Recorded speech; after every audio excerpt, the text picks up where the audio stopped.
You can follow me as I briefly read through the essentials of the book or skip to the timestamp in the description below to where I talk about what you missed and my theories why this is far from the end of the story.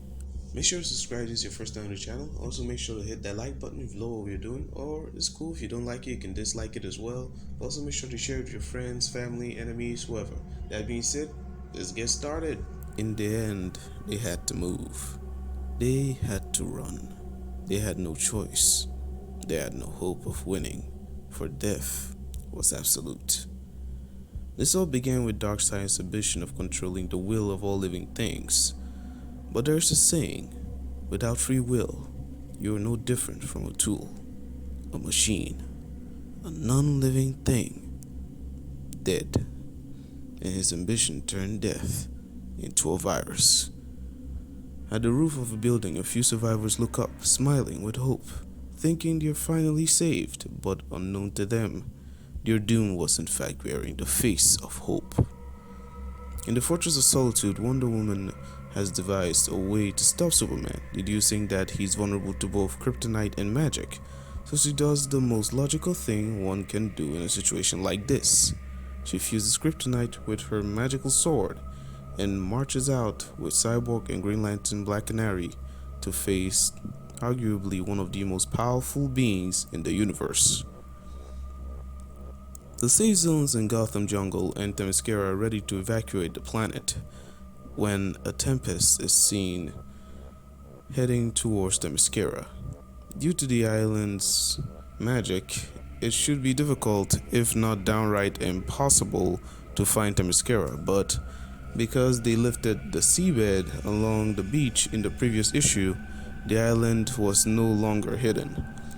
The Amazonians fought their hardest against the Atlantean undead horde, but they were consumed in the end, only buying time for the ark to take off. On the other side of the world, Wonder Woman, Cyborg, and Green Lantern are trying their hardest to kill Superman, but Wonder Woman made one grave mistake. Simply put, this ends up costing them, as Wonder Woman is severely injured by Superman and hence infected, while Green Lantern chases after Superman as he heads for the arcs. John can see his father, or something that has taken the form of his father, coming and decides to take him down. But to be realistic, John is still a kid going up against a seasoned Superman with no conscience, literally. But he was able to buy them a precious minute for the Green Lantern Corps to arrive. The infected Superman sees that he won't be able to take on this army and decides to destroy the solar system by feeding on the sun until its energy is exhausted. And so the survivors are escorted by the Green Lantern Corps to their new home, their new Earth, or Earth 2 if you prefer to call it that. Back on Earth, Wonder Woman has fully turned, but Cyborg uses her lasso of truth to try to get some answers, and he does. The virus is apparently sentient, but more of a hive organism. As Cyborg asks it if there's a cure, it tries to resist, but it tells the truth that Cyborg was a cure all along. He makes up his mind to get to the arcs and tell the survivors, but he's beheaded and thrown into a trench, where his secret will most likely die with him. I can't stress how good this book is, but if you've read it in its full glory, you'll know what I'm talking about. To be honest, I really don't think this is the end of the book, and here's why. My first reason is Dceased, A Good Day to Die. I already have a video about it, but basically in this book, the magical and mystical community of the DC Comics universe, basically Doctor Strange, John Constantine, Satana, and the rest, are still out there, probably looking for another means of stopping this virus, and to be fair, they can.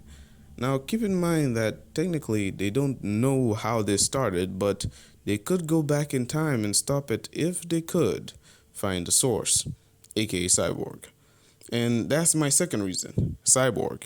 The virus itself said that he was a cure, patient zero, the alpha and the omega, and I think the cure is in Cyborg's blood mostly, or in his cybernetics, because if killing him would mean the end of the virus, the goddamn virus wouldn't have killed him itself. And it's what's making me believe someone can stop this virus if they have the knowledge of Cyborg's blood or cybernetics being the cure.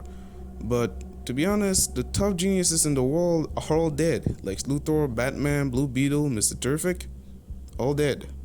But the fact that the Green Lanterns are monitoring the blighted Superman for when he'll strike at Superman Prime 1 million the blighted, this is far from over.